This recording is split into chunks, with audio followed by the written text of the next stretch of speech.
महापुराण की कथा कहती है, भगवान शंकर का अनुमोदन कहता है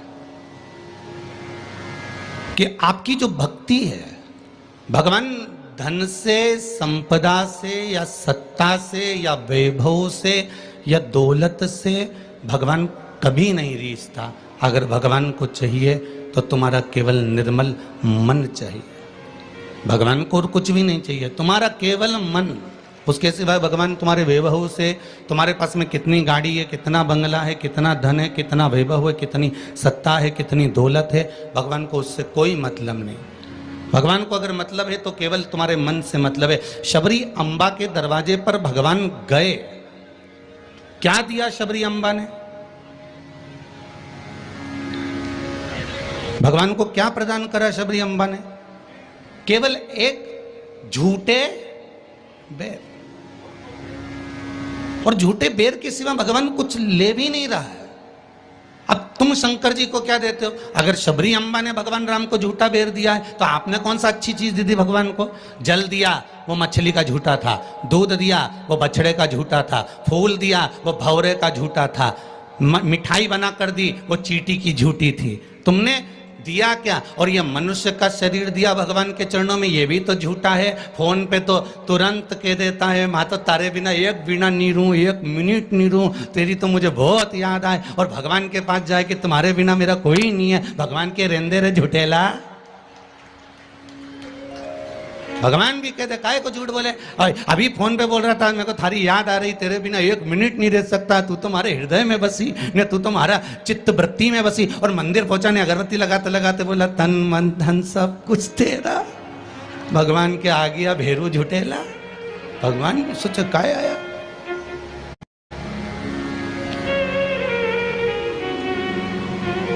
अगर शबरी अम्बा ने झूठा बेर दिया है तो हमने कौन सी अच्छी चीज भगवान को दे दी है? हमने क्या भगवान को अच्छा दे दिया है? हम भी तो झूठा ही दे रहे हैं। पुष्प दिया वो भी झूठा था, जल दिया वो मछली का झूठा था, दूध दिया वो गाय के बछड़े का झूठा था, मिठाई दी वो चींटी की झूठी थी। हम जो परमात्मा को दिए वो सब कुछ झूठा था। यहाँ तक हम भगवान का जो स्मरण भी कर रहे हैं, कई लोग भगवान के मंदिर में बैठकर घंटों तक माला पकड़कर भी अगर भगवान के मंदिर में बैठकर भजन कीर्तन स्मरण कर रहे हैं तो वो ये सोचे कि नहीं ये सत्य है, तो उसने उसमें भी छल कर दिया। थोड़ी देर तक तो मन लगता है, उसके बाद ये चित्त, ये वृत्ति, ये मन कहीं ना कहीं डोल जाता है। इस मन को लोग कजन कहां लेकर चले जाते हैं। बड़ा बड़ा कठिन है महाराज, ये बड़ा कठिन। ये मन बड़ा चंचल है, कैसे तेरा भजन करूं, जितना इसे समझाऊं उतना ही मचलता है। भोलेनाथ हे शंभो, हे त्रिकालदर्शी, हे कैलाशी, हे अविनाशी, हे शिव, हे करुणा सागर। ये चित्त, ये मन, ये वृत्ति बड़ी चंचल है।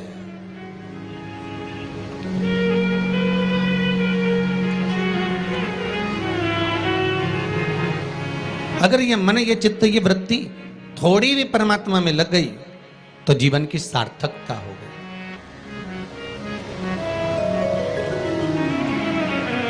ब्रह्मा और भगवान विष्णु दोनों मिलकर मंथन कर रहे हैं। और एक बात बहुत ध्यान से सुनना, शिव महापुराण के इस चरित्र को याद रखना कि ब्रह्मा और भगवान विष्णु ने मंथन किया, और मंथन किया तो शंकर भगवान के शिवलिंग को प्रकट किया। आपसे भी निवेदन है, जब दोनों पति पत्नी, भाई भाई, घर के बुजुर्ग, माता पिता, घर के बच्चे जब एक साथ कहीं बैठे हुए हों तो शिव महापुराण की कथा कहती है आप भी शिव महापुराण का थोड़ा सा मंथन करो। उस मंथन से जो प्रकट होगा वो तुम्हारे घर का आनंद करा देगा। शिव पुराण का मंथन।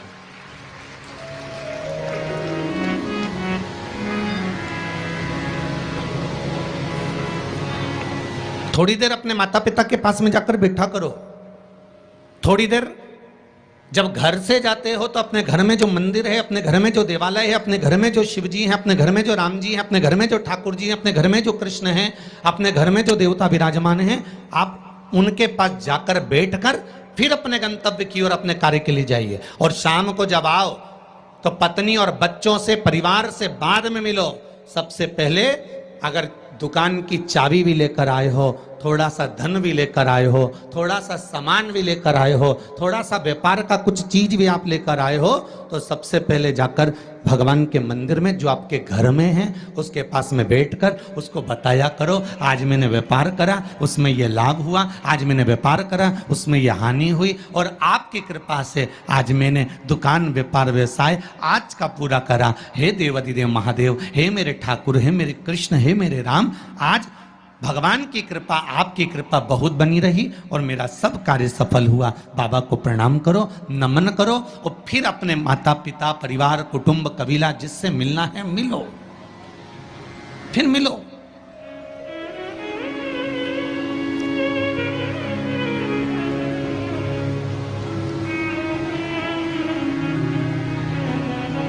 आज किसी ने एक प्रश्न किया था सुबह, गुरुदेव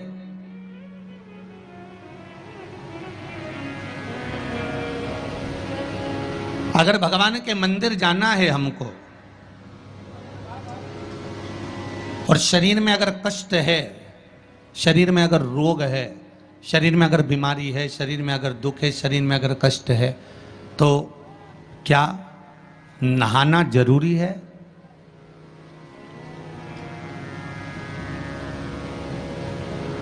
शिव महापुराण की कथा कह रही है मत नहाओ, स्नान कर लो।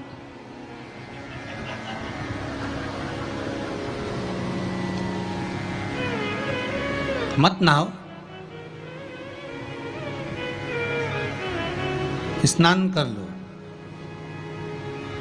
नहाने में और स्नान में जमीन और आसमान का अंतर है। बाथरूम में गए, साबुन लगाया, शैम्पू लगाया और ये सब लगाने के बाद में तुमने जो तुम्हारे ऊपर पानी उंडेला, इसको नहाना कहते हैं।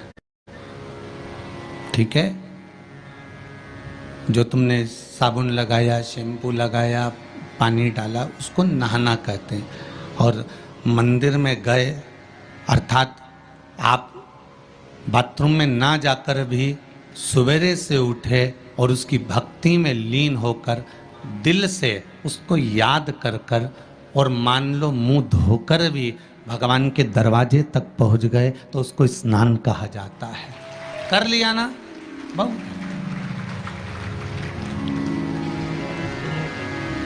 नहीं है ना शरीर में बल? एक पत्र में लिखा है किसी ने,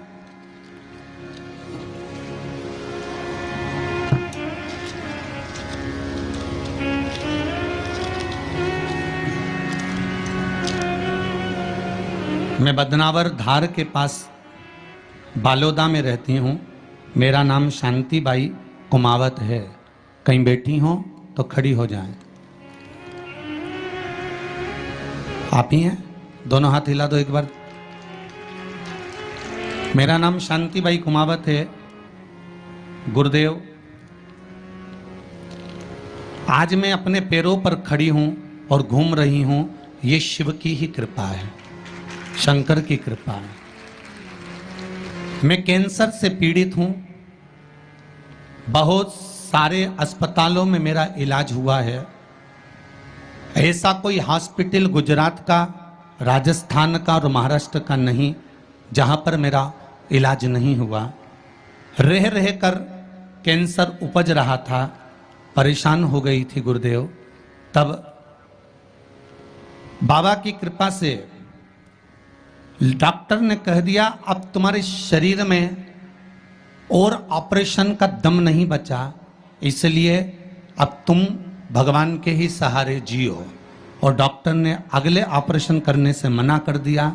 मैं घर आ गई, शिव महापुराण की कथा सुनी और गुरुदेव अब मैंने भी विचार कर लिया कि ये शरीर मैंने शंकर को दे दिया। और गुरुदेव एक बेलपत्री शिव जी पे चढ़ी हुई अपनी पोती से, बेटों से बुलवाती और उस बेलपत्री को जल के साथ खाना चालू कर दिया, 2 कदम भी नहीं चल पाती थी क्योंकि कैंसर के ऑपरेशन इतने हुए थे। गुरुदेव, आज मैं इस पंडाल में बैठकर कथा सुन रही हूं, ये शिव की ही कृपा है, ये शंकर की करुणा। एक बात बहुत सुंदर आपने लिखा है शांतिबाई जी, माता जी, कि गुरुदेव जांच भी कराई, अब डॉक्टर बोल रहा है तुम तो ठीक होती चली जा रही हो, ऑपरेशन की भी जरूरत नहीं है, अब बाबा की यह कृपा हुई है, ये करुणा है। बैठो मां, बैठो। हर हर महादेव। ये शिव की कृपा है, ये शंकर की करुणा, ये शंकर की उदारता है, ये शंकर की दया है, ये शिव करुणा है। अकाल मृत्यु वो मरे जो काम करे, चंडाल का काल उसका क्या बिगाड़े, जो भक्त हो महाकाल का। शंकर की आराधना करने वाला, शिव का स्मरण करने वाला, शिव भक्ति में डूबने वाला, शंकर का अनुमोदन करने वाला कभी भी भटकता नहीं है। शिव उसको मार्ग तक पहुंचा ही देता है, पहुंचाएगा।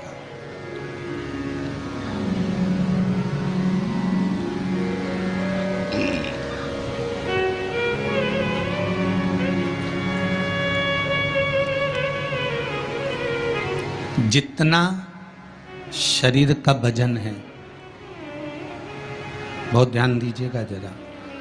बैसाख शिवरात्रि शिव महापुराण की कथा मिली है आपको सुनने के लिए, और बैसाख शिवरात्रि शिव महापुराण की कथा यदि आप लोग श्रवण कर रहे हैं, चाहे आस्था चैनल के माध्यम से सुन रहे हो, चाहे फेसबुक यूट्यूब के माध्यम से सुन रहे हो, चाहे इस पावन पंडाल में बैठकर सुन रहे हो, अगर श्रवण कर रहे हो तो ध्यान रखना, जितना शरीर का वजन है,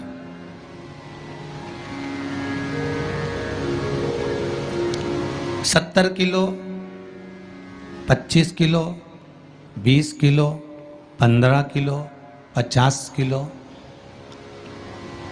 उतना ही किलो के हिसाब से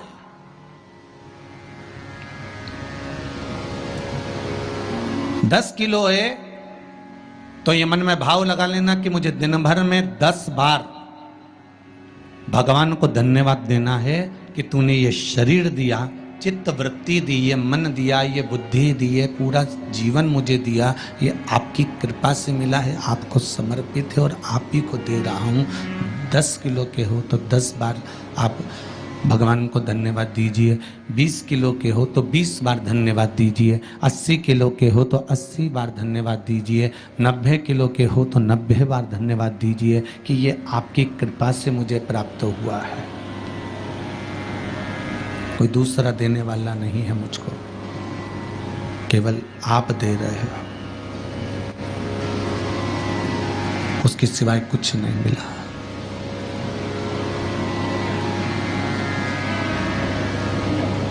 बड़ी मुश्किल से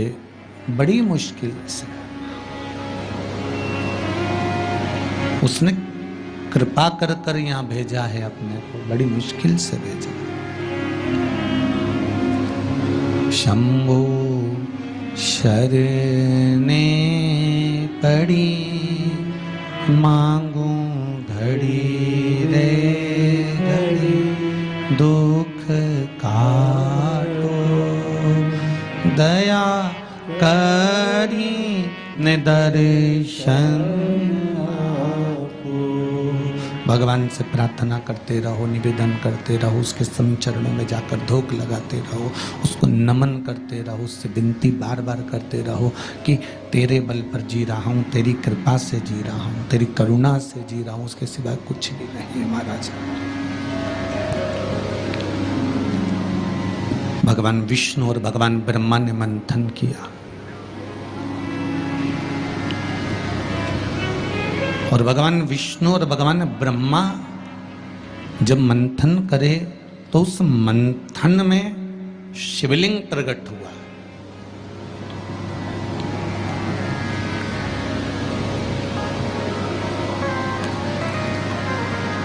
मंथन में शंकर का प्रकट होना बहुत बड़ी बात है।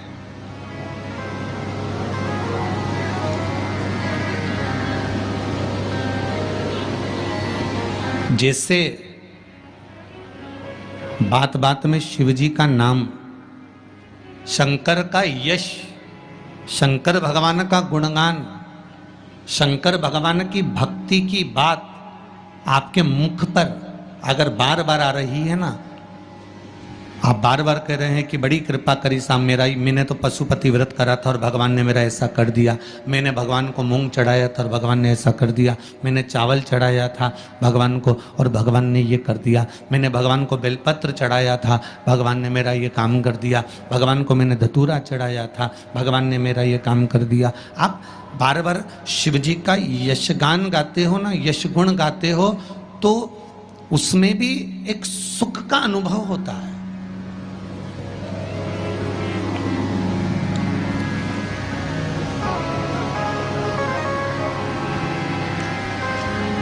आपके यश गुण गाने में भी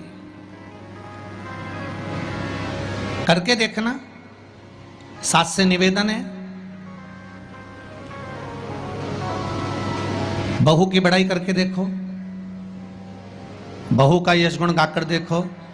कितनी भी बुरी बहू हो, कितना भी अपशब्द कहती हो, कितना भी ताना देती हो, कितनी भी गाली देती हो, कितना भी आड़ा टेढ़ा बोलती हो, भले तुम्हें संभालती हो ना संभालती हो, तुम्हारा सम्मान करती हो ना करती हो, तुम्हारा आदर करती हो ना करती हो, उसके बाद भी तुम 4 लोगों से अपनी बहू की बड़ाई कर कर देखना। खूब बड़ाई करना उसकी, खूब यश गुण गाना उसका। भले वो गाली दे, अपशब्द के ताना दे, कुछ भी बोले, पर तुम यश गुण गाओ उसका, खूब गाओ और खूब दिल से यश गुण गाओ उसका। 1 महीना इंतजार करना यश गुण गाते गाते। दूसरे महीने में जिस बहू का तुमने यश गुण गाया है, ये शिव महापुराण की कथा कहती है, वो भी सिर पर पल्लू लेकर तुम्हारे को धोख लगाने आएगी जरूर, ये पक्का है। आप अपने भीतर कुछ अच्छा तो लाओ।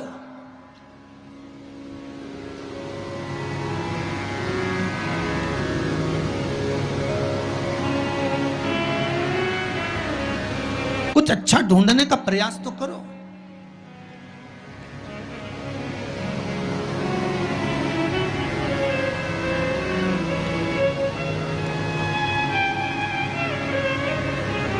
आज कोई कह रहा था गुरुजी, पूरे भारत में, पूरे जगह पर देखा जाए तो आज दुनिया के लोग ये भगवान के नाम से क्यों इतना चिढ़ने लगे।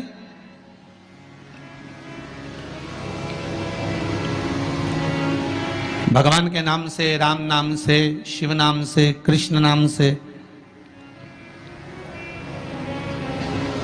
ये दूसरे लोग आखिर चिढ़ते क्यों? तो हमने कहा सीधी सीधी बात है कि रामचरितमानस में भी वर्णन आया कि जब जब रामचरितमानस में जब जब राम जी की सेना के लोग जय जय श्री राम चिल्लाते थे, तब तब जितने राक्षस थे वो सब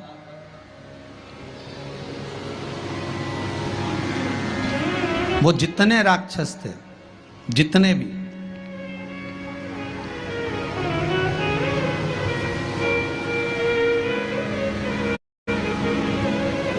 राम सेना के दल के लोग जब जब श्री राम चिल्लाते थे, जितने भी राक्षस थे वो सब भिनक जाते थे, सब भिनकते थे, सब गुस्सा करते थे, सब क्रोध करते थे। जब उस समय पर भगवान के नाम से राक्षस भिनक जाते थे, तो आज के समय के राक्षस भी तो जय जय श्री राम करने पे भिनकेंगे कि नहीं भिनकेंगे? जरा विचार तो करो।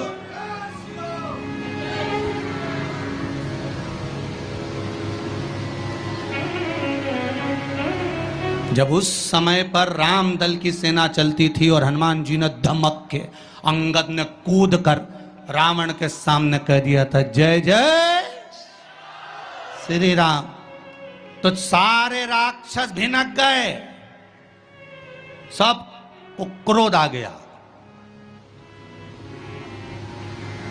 सबको गुस्सा। तो जब त्रेता में ये हाल था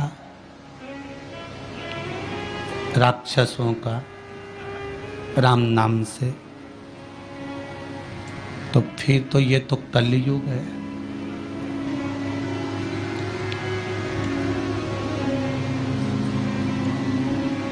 अब तुम राम बोलोगे तो थोड़ा सा तो भिनकट्टा छूटेगा ही इनके भीतर भी, थोड़ा थोड़ा तो आएगा।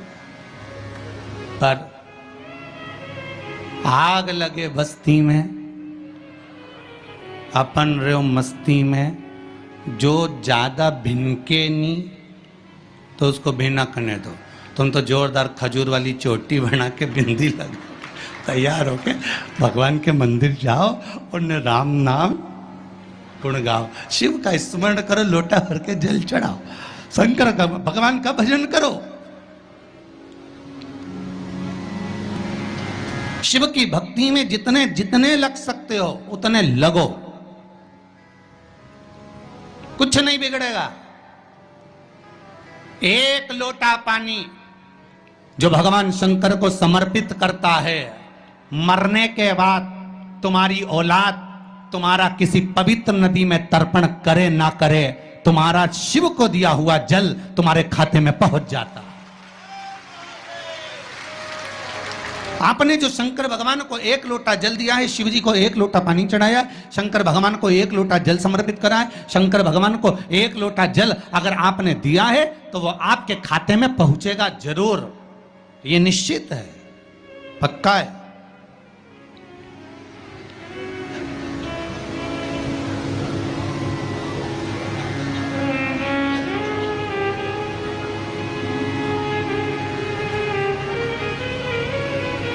और शिव भक्ति के अनुसार, शंकर भगवान के अनुमोदन के अनुसार,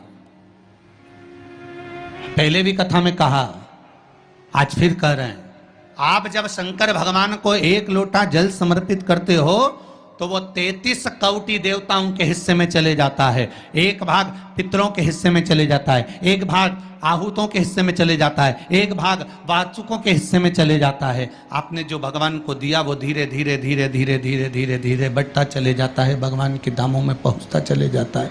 जिन जिन को आपने नहीं भी दिया, शंकर भगवान पे चढ़ा हुआ जल उन तक भी पहुंच जाता है। ये केवल आपकी निर्मल और आनंदित भक्ति के बल पर पहुंचता है, भक्ति के बल।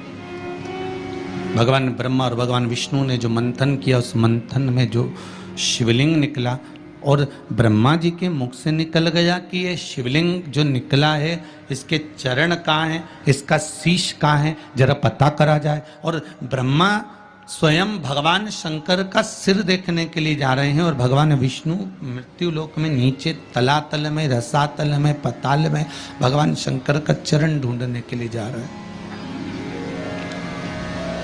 भगवान शिव का चरण।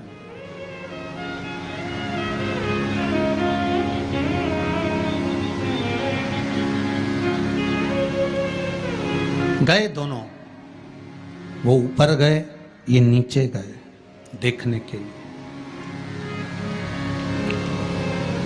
कई लोग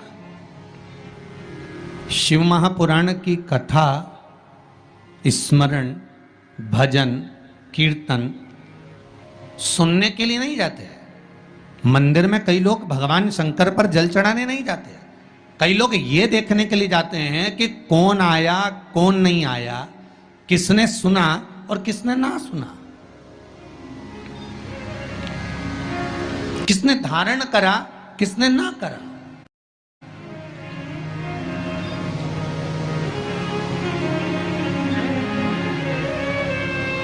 अब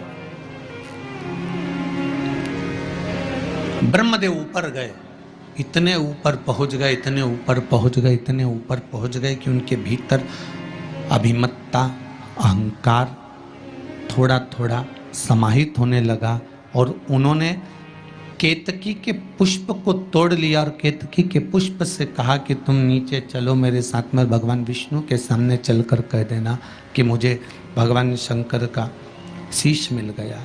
केतकी के फूल ने कहा कि यदि मैं झूठ बोलूंगा तो वो श्रेष्ठता कैसे रहेगी?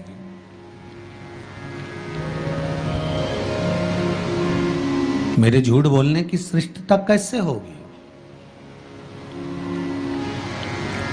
कौन मानेगा मेरी बात को? सामने से गौ माता निकल कर जा रही थी, गाय से कह दिया तुम चलकर कह दो कि तुम चलकर कहो कि भगवान ब्रह्मदेव को भगवान शिव का शीश मिल गया। गाय कहती है मैं क्यों झूठ बोलूं? उसको भी थोड़ा सा लोभ दिया गया और केतकी के पुष्प को भी थोड़ा सा लोभ दिया गया। दोनों को थोड़ा थोड़ा लोभ प्रदान करा। और शिव पुराण कथा कहती है कि जब व्यक्ति के जीवन में थोड़ा सा लोभ उपज जाता है, थोड़ा सा लालच आ जाता है, तो फिर जीवन का किया हुआ सारा कर्म उसका बेकार हो जाता है। और वही हुआ है। केतकी के पुष्प के मन में ये लोभ जाग गया कि मैं ब्रह्मा जी के द्वारा सिंचित हो जाऊंगा, आनंदित हो जाऊंगा। और गाय के मन में ये लोभ जाग गया कि ब्रह्मा जी कह रहे हैं कि सबसे पहली रोटी आपको प्रदान कर दूंगा, तो ये लोभ ही तो जागा है। कोई भी चीज करो,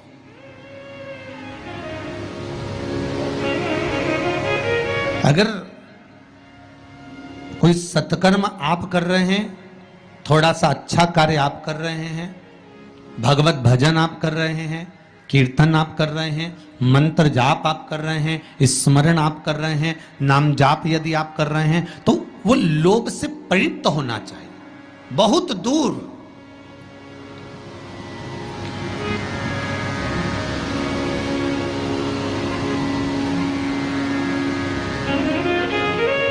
आपके भीतर वो उपजे ना।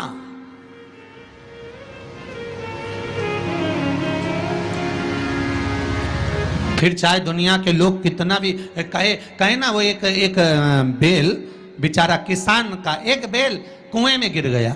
अब कुएं में गिर गया तो किसान का बेल जब कुएं में गिरा तो ये देखा कि कुएं में से बेल को निकालना है। खूब मेहनत करी किसान ने बेल को निकालने की, पर वो बेल निकल नहीं रहा था। बहुत बहुत बहुत बहुत मेहनत करने के बाद भी वो बेल नहीं निकला। बहुत अथक प्रयास करा गया पर बेल नहीं निकला। तब किसान ने फिर कहीं मशीन वाले से कहा होगा कि इस बेल को निकालना है। मशीन वाले ने कहा 25,000 रुपये लग जाएंगे, 20,000 रुपये लग जाएंगे। तो उसने सोचा 20,000 25,000 लग जाएगा तो इससे अच्छा है कि इसको पड़े ही रहने दो। बेल किसी काम का तो था नहीं, बूढ़ा हो गया था। अगर बेल बूढ़ा हो गया है तो इसी कुएं में पड़े रहने दो, मर जाएगा।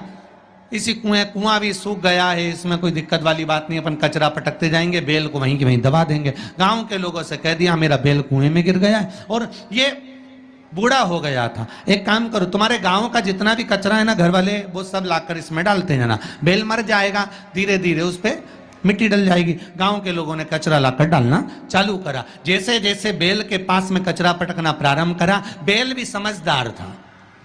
इधर कचरा पटकते तो इधर पांव रखकर खड़ा हो जाता, इधर पटकते तो इधर पांव रखकर खड़ा हो जाता। धीरे धीरे पूरा कुआं भराते चले गया और बेर कचरे पर पांव रखते रखते रखते रखते रखते रखते बाहर।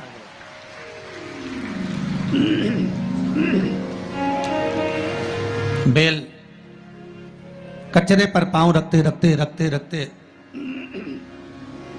बाहर आ गया, ऊपर आ गया। और जब वो ऊपर आया, निकल कर बाहर भाग गया, निकल कर बाहर भागा। बेल से हमको एक सीख लेना चाहिए, हमको एक चीज सीख लेना चाहिए।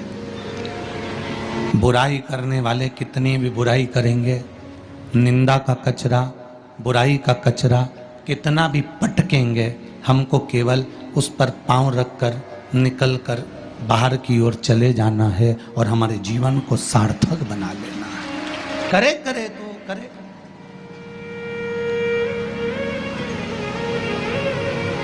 अब शब्द कहने वाला कहता रहे, ताने देने वाला देता रहे, गाली देने वाला देता रहे। अपनी शिव भक्ति, अपना स्मरण, शंकर का अनुमोदन होता रहे, बस इसका ध्यान रखना। बैसाख के महीने में नवमी तिथि को माता जानकी का प्रागट्य हुआ है पृथ्वी से।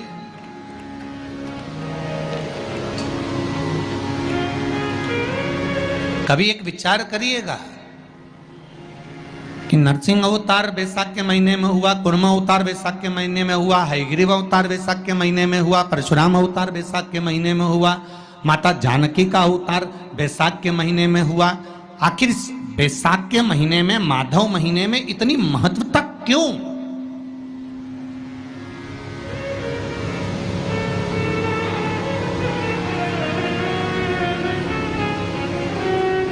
बैसाख के महीने में पड़ने वाली एकादशी, चतुर्थी, प्रदोष, अमावस्या, पूर्णिमा, शिवरात्रि, ये सभी इतनी महत्वपूर्ण क्यों हो जाती है?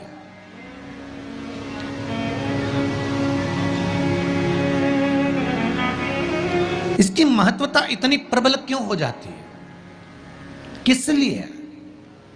क्योंकि बैसाख का जो महीना पड़ता है, सूर्य की संपूर्ण तपन, सूर्य देव अपने पूर्ण तेज के साथ में, पूर्ण तेज के साथ में मृत्यु लोक के निवासियों पर, चाहे जलचर हो, थलचर हो, वायुचर हो, चाहे जो जीव हैं, उस पर जब किरण फेंकते हैं तो संसार का जो मनुष्य है उस पर जब ताप पड़ता है तो ताप पड़ने के कारण उसके मुख से भगवान का नाम निकल ही जाता है, स्मरण नाम निकल ही जाता है। जब उसके मुख से भगवान का नाम निकलता है तो वो भगवान की शरणागति खुद ग्रहण कर लेता है स्वयं।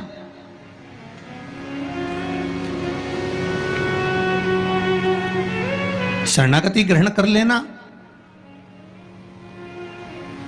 बैसाख की पोथी पढ़ते हो आप लोग?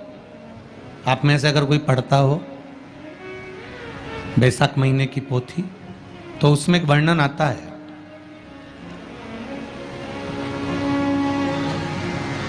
गीता प्रेस गोरखपुर के कल्याण अंक में भी आप ये पावन बैसाख चरित्र श्रवण कर सकते हैं। उसमें बैसाख महीने की पोथी में 10वें दिवस की कथा में 10वें अध्याय में एक व्याध और शंख मुनि का चरित्र आता है।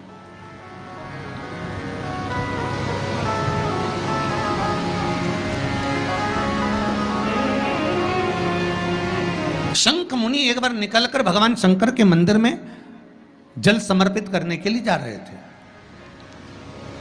और शिव मंदिर की ओर जाते जाते जाते जाते जाते जाते बीच मार्ग में चलते चलते चलते चलते और वो शंख मुनि जब शिव के मंदिर में पहुंचे, शंकर भगवान के मंदिर में जाकर उन्हें दर्शन किया,